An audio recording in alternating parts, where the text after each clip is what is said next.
Theodore. He's a tugboat and a friendly tugboat too. A friendly tugboat too. Oh, Theodore likes to do the things that friendly tugboats do. Pushing and a pulling in the great big harbor, in the great big world is so much fun. So many brand new things to discover.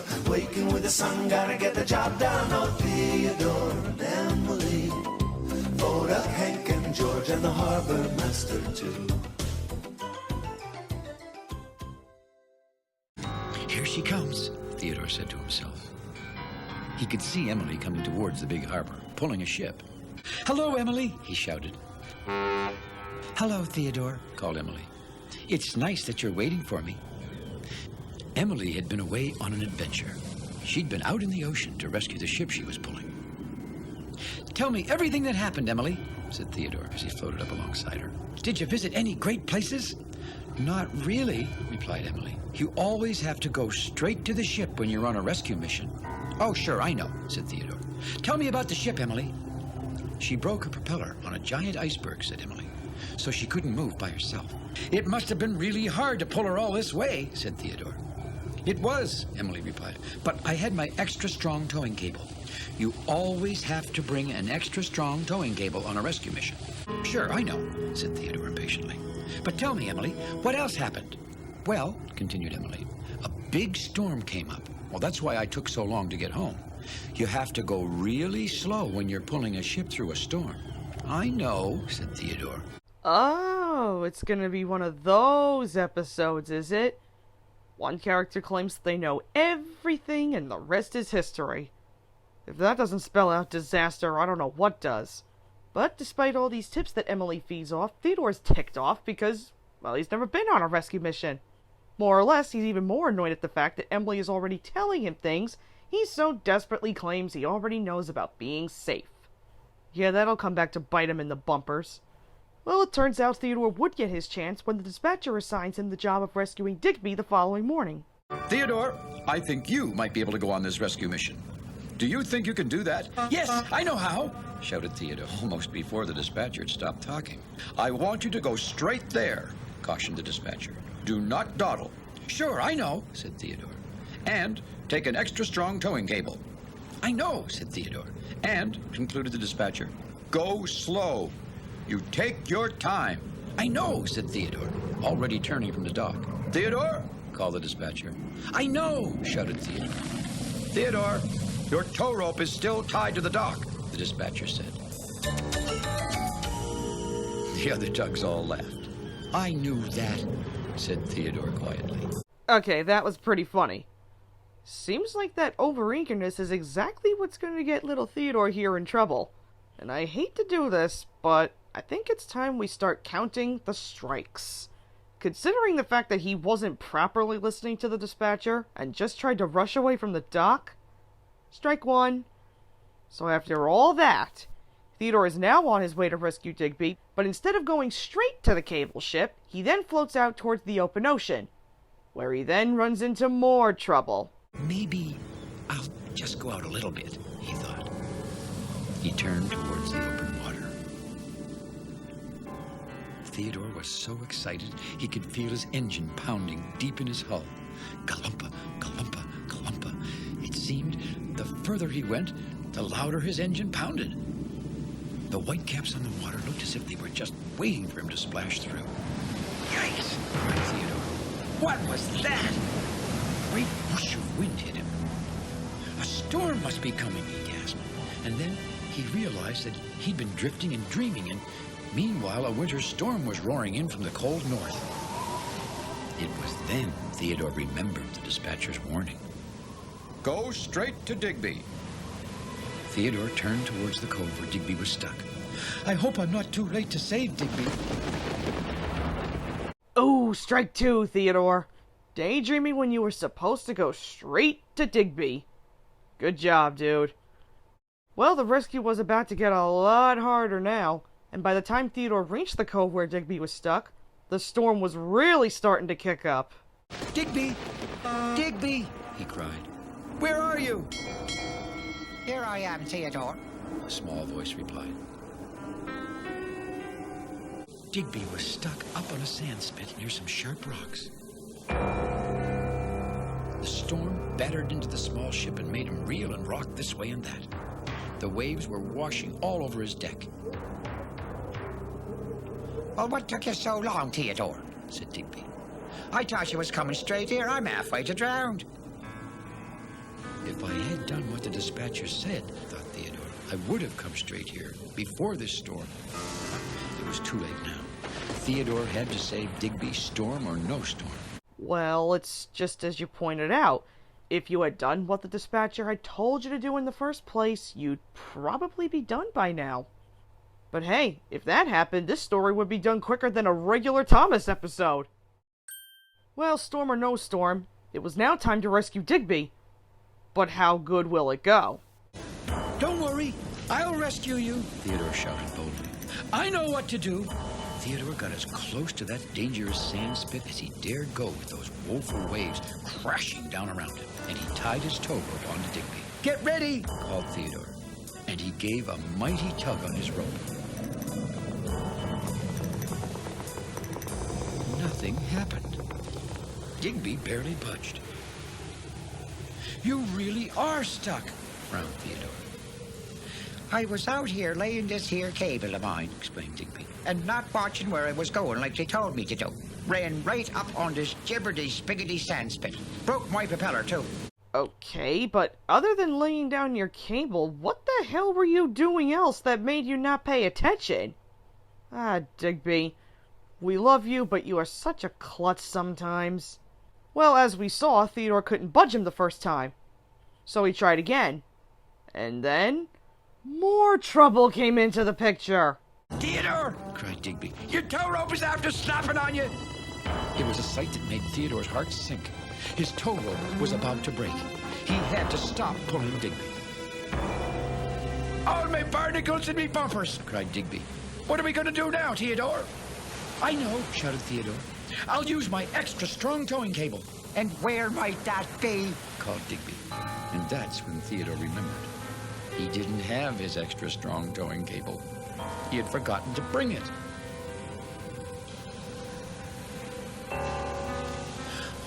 Why didn't I listen to the dispatcher? Groaned Theodore. He said I should have brought an extra cable. Theodore knew that without a cable, he wouldn't be able to do the job he was sent to do. And poor Digby might be lost. If only I had a cable, he cried. And thus, we have strike 3. You didn't double check to make sure you had the right equipment for the job. Smooth, Theodore. Real smooth. See, didn't I say this was going to bite him in the bumpers? This is exactly what happens when you don't take the time to properly prepare yourself. So now Theodore is in a fix. How is he going to rescue Digby? Well, being that Digby is a cable ship, he's loaded with them. Not a bad idea. But how much time is left until something else happens? Let's see. Unroll some cable, shouted Theodore.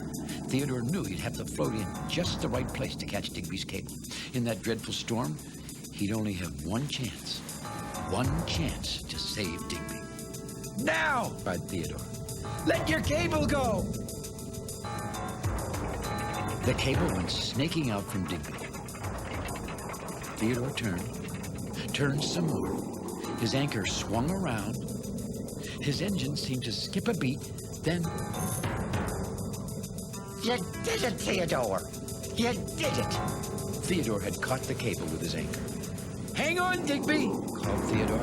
I gotta pull you out now. The wind and the waves were all against him, but Digby's cable was strong, and so was Theodore's courage. And at last, Digby budged just a bit, and then, hooray! He slid free of the sand spit and splashed into the water. Safe. Well, thank goodness Digby is finally saved. Still, they wouldn't be in this position had Theodore been properly listening and came prepared. But never mind, it's all water under the bridge now.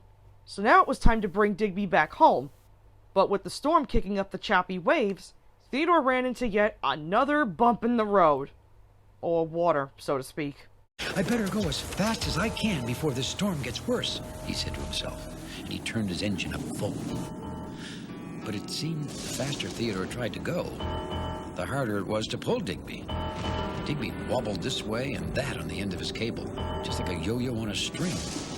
Stop wobbling so much. I can't pull you. But I can't float straight with this broken propeller of mine, called Digby. I'm not strong enough, groaned Theodore. If only Emily was here, he thought. Slow, he said to himself. Didn't the dispatcher tell me to go slow with Digby? Maybe I should try that. Theodore slowed down, and oh, it was wonderful. Digby stopped wobbling. Oh, this is much better, called Digby. I was getting seasick, and I'm a ship. Okay, normally I would count that as a strike, but Theodore did quickly realize what he had to do. So I'll be nice, and I won't count it. And I'll admit, that's probably the best line we've heard out of Digby so far. A ship being seasick? That's amazing. Anyways, Theodore finally made it home, and who should be waiting for him than Emily? Now that Theodore knew what Emily felt like when she came home from her rescue mission, well, you'd think he'd start bragging about his. But he didn't. Emily, he said, I should have paid attention to everyone's warnings. The rescue was very hard, and I got in trouble. It must have been really scary in that storm trying to rescue Digby, said Emily. It was, agreed Theodore. And I forgot a lot of important things. Oh, it's always hard to remember everything the first time, Emily said after a moment. It was for me, too. You, too? Said Theodore slowly. Emily smiled. Sure. I bet you'll do just great next time. See you at the dock. See you, Emily, called Theodore. Somehow, her words made him feel much better. Theodore turned Digby towards the repair dock. He was very tired, but he smiled to himself. Next time, he thought, how far will I go next time?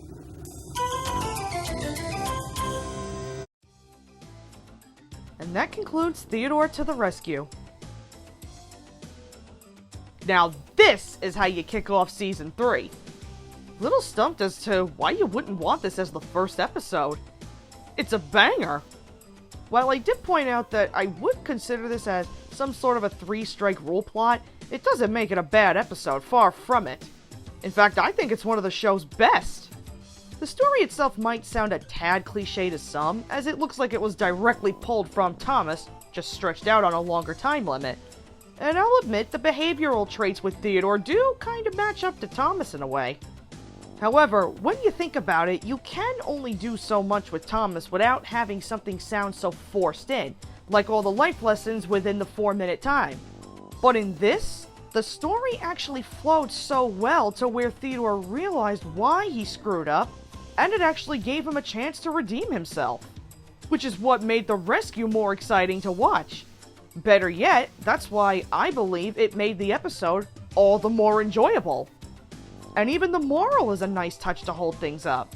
That even though it's important to pay attention, things may not go so smoothly the first time round. Other than that, it was certainly nice to see Digby again. Hey, maybe we'll actually get to see more of him this season. Aside from the usual Great Ocean Dock and Harbor sets, the visuals were pretty intense, with the open ocean and the cove set, particularly with the choppy storm waves and the lightning. I don't know how they did it, but kudos to the team for pulling it off magnificently. And as always, Graham outdid himself with that standout rescue danger theme. I know I've already said it, but again, this is definitely one of the best episodes so far of Season 3, and if you haven't seen it, I would highly recommend it. Next up is A Joke Too Far.